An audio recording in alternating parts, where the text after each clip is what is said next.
We go live. Thank God we're still these days we're still here.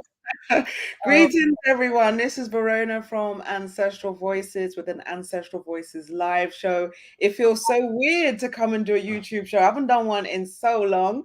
I'm so happy and honored to be here with Nana Camille Yarbrough. Welcome to Ancestral Voices again. thank you, sister. Thank you. Thank you. Thank you. It's So, an now, honor to be here with you. lovely. With what I've been observing and listening to your presentations. So, what we need today, Thank we need it always, but especially today. So, thank you for the invitation to come here uh, at the time when my first book, children's book, Cornrows, has been republished. Wonderful, thank you. So, for those who are not aware, Nana Camille Yarbrough is a renowned author, dancer, singer, you name it, performer, just activist. Been doing so much work, so much contributions to the culture over the years. So, we are so honored to have you on our platform and definitely discuss your book and all the other works that you've been doing. So, as you mentioned, you've republished your new book or the old book, Yes. Corn. So, what was the reason for the republish? And if you can just let our audience know a bit more about Cornrows. Um, Cornrows was my first, I call it a children's book, but it's really a family book because it includes the mother, the grandfather, and the grandmother, grandmother, and the father at the end.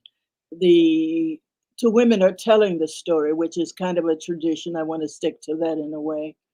But over the years, I have observed, starting with as a young girl, young child, that there was an attitude about us as a people, about our ancestry not being good enough or being something that was frightening, and that our physiognomy, our hands, our color, our hair, that something was just wrong. And as a child, when you feel that, you constantly feeling as if you don't belong or you're not good enough. So I didn't like that as a very young girl.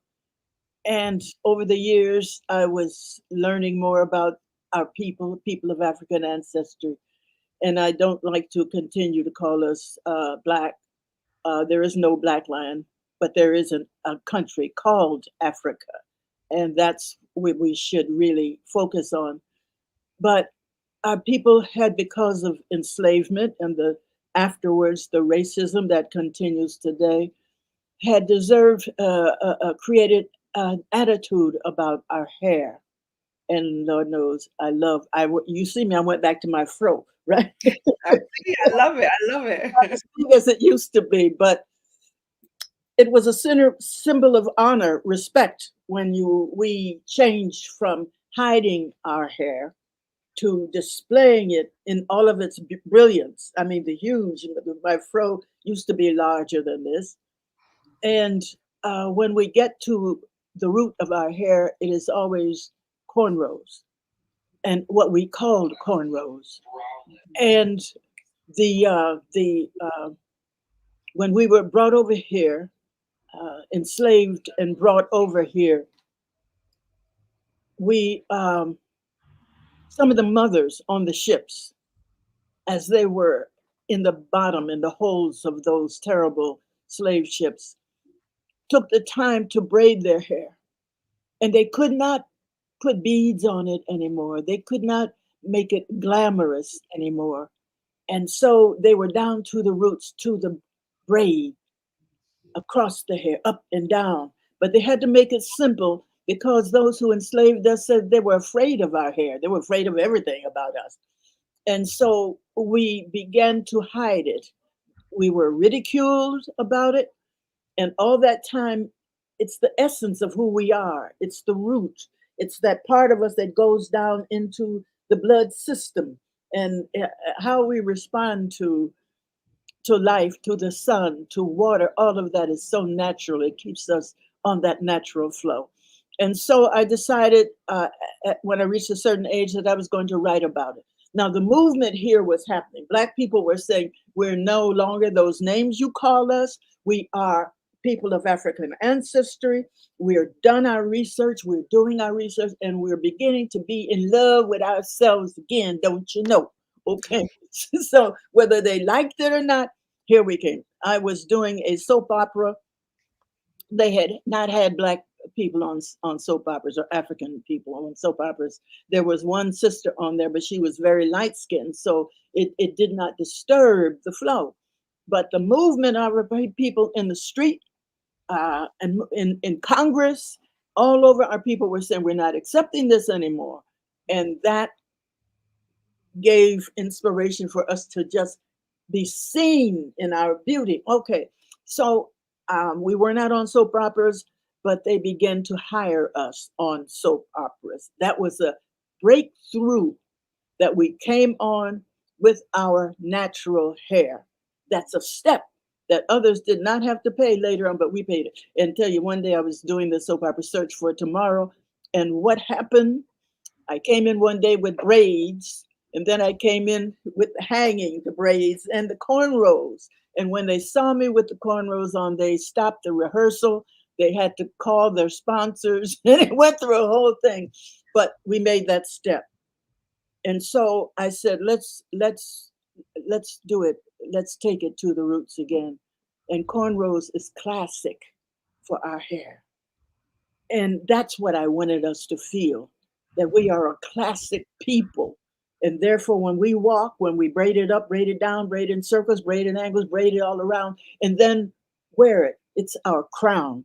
And so, in the story, in the book, I have the story starting with the two children, little Me Too and Sister. Now, I don't know what they did in England, but here in the South, they used to refer to each other as sister and brother. You understand? Not necessarily by the name, but we were family, you understand?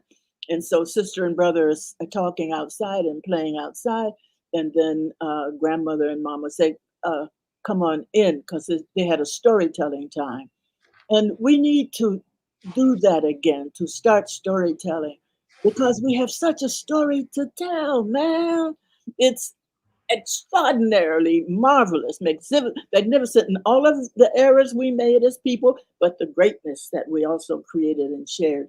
And so grandma and mother were in the house, and they started. Uh, when sister saw grandma braiding mama's hair in cornrows, she asked, "What is that? You know, what is that about?" And if grandma would braid her hair, and then little Me Too said, well, he wanted his hair braided too, because he's Me Too. He wanted everything his sister did. So they have a relationship, mother, daughter, and son, friendly relationship, not rude, but respectful. And I wanted that to be seen and analyzed again. And the mother praised the child, and the little girl praised the mother, said she looked like she dancing with her new dress that daddy brought her. And so grandma begins to tell the story. The point is, our story has to be told. Story of people of African ancestry all over the world now. And we in America have been sort of in the forefront of kicking some doors open. And this is a door that we opened for truth, a door that is now, some people want to close it again. Do not tell the African story because it makes them look bad. They should look bad for what they did. So good. But meanwhile, they don't have to. This is an opportunity for racists, for white America, for anyone who has been angry at us because of who we are, those who did terrible things to us. This is this time for them to say, okay, we did it, and we don't think it was the best thing to do, and we're going to change. This is an opportunity for them to step out and say, okay, the world's getting better. We're going to get better with the world. So anyhow, the story was told of how we as a people came from the motherland here.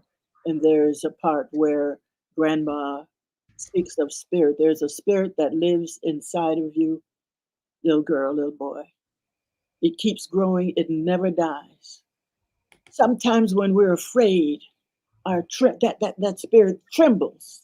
Sometimes when we're hurt, and ready to give up. It barely flickers, but that spirit inside you never dies. It just grows and grows, and that spirit is love. Yes, that spirit is truth, sister. That Mhm. spirit is our story. And so the grandma and the mother began to tell how we were together in Africa, how we braided our hair in many different styles, and how we dressed our hair in many different styles, which stood for symbols. Symbols of love, symbols of this braid might be a symbol of love. This braid might be a symbol of courage. This braid might be a symbol of family. So you could name the braids. That was the point, to attach you to a cultural value system. So the story, I used to sing a song about little girl, little boy, let's play the hair name game every day, a different style, every day, a different name. You can name it for this, and it goes on that way. Okay. I would change that just a little bit. Every day is hard to do new braids, you see. So it might be every week a new braid style. But then I tell the story of what happened. A terrible thing happened, and how where we used to adorn ourselves, we used to braid ourselves and put glory on and look good. Those people who wanted to make money off of us came and snatched us, shifted us from our country, and brought us to different parts of the world, to North America, what's called South America, Brazil, all of those countries where they brought our people, separating our families. But then little brother said, well, did the spirit die? Because our people were going through so much terror and horror. And grandma said, mm-mm. You know how we used to say mm-mm all the time? No such thing. If you're quiet, you can still feel that spirit inside of you. Little girl, little boy, let's play the hair name game every day, a different style, every different name. What you gonna name it? Name it. You choose the name. Let the children choose the name of those who have done something for our people, those who they see, not just shaking the booty. You understand what I'm saying here? Mhm. It's talking about values, those things that keep our people together. And so they tell what happened to our people and how they can take control by when they braid their hair in cornrows, which is a name we put on it because it was similar to the way we saw the corn being raised and how the leaves grow. Um, if you braid your hair, name your hair, and you choose the name of someone who has created something beautiful for us and for the world. That's your spirit that lives inside of you. It keeps growing, it never dies. Again, sometimes when you're afraid, and we get afraid, sometimes when we're hurt, and it barely flickers, but your spirit is hundreds of thousands of years wise, and it never dies. So Mhm. when you feel afraid of something, and you have your hair braided and honor one braid, courage, think of that. And the other braid is family. Think of your family that has come through so much and contributed so much to the, we're going to count it one day, all the greatness that we have. Your family has contributed. So the thing is not only to braid the hair, but to name it in the traditional way. And we have our tradition over here, which is very old. And the children have to play a little game. Who are you going to name your hair after? And then you find out what they did. And then you thank your mother and your father. And at the end of the book, daddy comes home from work and he looks at them and he tells them they look good. You look good with your cornrowed hair. And then he tells them, when we, after we eat dinner, we're going to go out to the park to hear some sounds. And they do. They go out to hear some good African based music. So that's what the book Cornrows is about. It's a book of unity. It's a Mhm. book of coming together and recognizing um, that we are very artistic people. Even now, when things are going out of excess, we're slowly breeding, bringing it in to something that's beautiful.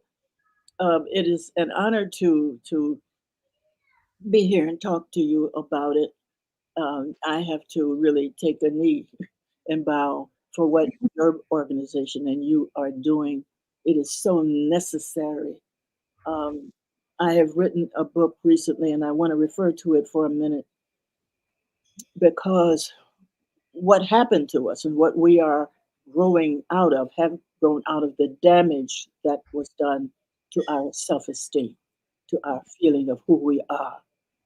And so a lot of that damage is still with us, causing us sometimes to disrespect each other, causing us sometimes to talk down about our ancestors or not want to be associated with them, or taking the great culture of dance that they originated as it was brought over here. And we gave this country movement when they were on their, I mean, just depressed and in all kinds of bad situations. Our culture kept this country alive. They took it, they copied it. And so, uh, in doing so, though, they denied the greatness of it and they're hurt. So sometimes instead of having a conversation, we accuse each other or call each other those slave born names. And we cannot accept that. Right now, it's been put in our music. You see it on the stage. We are females and we need to respect who we are. We are people who are mothers. Everybody comes from us. And that's something special. You don't sell that. You don't put it every place in everybody's face. We again have to carry ourselves with Mary Bethune was her last name. I want to mess up her name. The sister teacher who in the 30s opened schools and brought our people together. She cautioned us into how we carry yourself, how you when people see you, what do they think first? Um, and that is how and there was expression about tote, meaning carry, coming from the motherland. And she said, how you tote yourself decides, determines how people treat you a lot.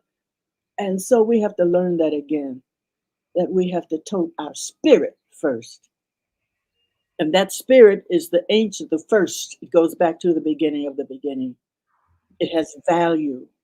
And I know as a female going out into the world of theater and to the world period, but particularly in theater, that spirit saved me. People saw it when I didn't even know it was showing and determined their behavior towards me because of what they saw in me. And that spirit that my mother and father also said, have respect for yourself. And that's what they saw. Um, I think today we are in trouble now. Cornrows, using that book again to resurrect the value system, will help us in this situation. We're talking about reparations, and people are thinking money, money, money building, but first we have to repair ourselves, repair the damage that was done to us. But we have to recognize it as damage and then set about repairing it. All of the movements that have been here since Frederick Douglass, since Harriet Tubman, since going back and in the people in Brazil and in Haiti, all of the movement that has been trying to resurrect, to recognize the damage and then heal the damage. And we have to heal ourselves. Mhm. Nobody else is going to try and help us do that. They will see it. They will have fun smiling to themselves about something that the damage that they see. Those who don't like us, they really don't like life. You know, you have to like love, and then you like people. But I'm saying that's why Cornrows came about, the book, and the book that I've just finished. It has the purpose of resurrecting, recognizing the greatness of each of us. Each of us. We used to greet each other in the street. Hi, hi. Sometimes just wave a hand. We don't do that the way we used to do it anymore. And we used to do it. And we need to look at our children and greet them with love, expressions of love. The other day I went into a family, a store here purchased something, and as I was taking it, the bag and the other thing that goes with it, and turning, I said, "Thank you, sister. Thank you, sweetheart." And I heard her say, "What?" And I stopped to look at her. She was sort of in shock. She said, "Nobody ever called me sweetheart." You kidding? Today, how do we address ourselves? How do we speak to ourselves? Sister, I should be pouring libation right now. I should have at the beginning. But I hope that what I'm saying will help to make a difference in our reconciling, in our coming together again in love. Yes, my book, my new book goes through some of the damage that was done, and I recognized it in my family. I was wondering why my father was so angry, and I was determined as a child to find out why. And so that was this book. It's about what happened to him and what happened to millions of others of our people. And because I want our people to see that we didn't come through this almost 400 years of terror undamaged. Nobody could have done that. And we, with all we have given, all the inspiration that we have created, we need to know that and say thank you to the Creator. Thank you to our ancestors and get busy. I love that. I love that. Thank you so much. I think your everything you've said is just extremely powerful. And what I think is so beautifully, masterfully done is that you've made this book, but to cater for everyone. Yes. So, as much as the power and wisdom that you've just stated, this is something that can be read by children, by families, and even as the adults reading the book, we're taking in that learning. Because when you were speaking, one of the primary things you said, which really hit home because it's just so powerful for all of us, is that collectively we've internalized that we're not good enough, Mhm. just being in our natural skin. And all of us need to heal from that. And I think that the importance of making something aimed at children is to ensure the next generation doesn't carry that Absolutely. same legacy moving forward. So I Right. appreciate you for that. I appreciate everything that you've done. And historically as well, you've always been a voice speaking for our people, telling our story and the importance of carrying on that story. So thank you so much. Well, that's our tradition. You know, we are great storytellers, and we Yeah. have a lot to tell. So we have to. But I thank you for giving me this opportunity to share and to just cause some thought about who we are and what we have and how the world has been dependent on people from Africa, whether we didn't know it because of the damage that was done to our people in Africa. But in the rest of the Europeans, they should be so happy that we are recognizing who we are because it gives them an opportunity to say, yes, you are that. We did not accept you, we did not treat you well, but we see it. And they need to get rid of their fear. Um, there is a world of bullies that we have to recognize.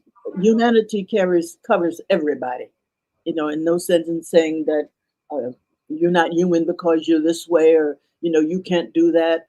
I think some of the religions have to check themselves on that, on isolating people, saying you don't belong because you're not saved or whatever. You were saved when you were born. The Creator saved you. Your mother saved you. Your father saved you. We are saved, but are in a world that likes to take advantage. And there's a world now of bullies that want to take and direct everything. And I think really we have to put a check on the bully attitude. They're part of humanity, but we're all part of this humanity. And we should love that. I wrote a song years ago called Take Your Praise. And I meant it for our people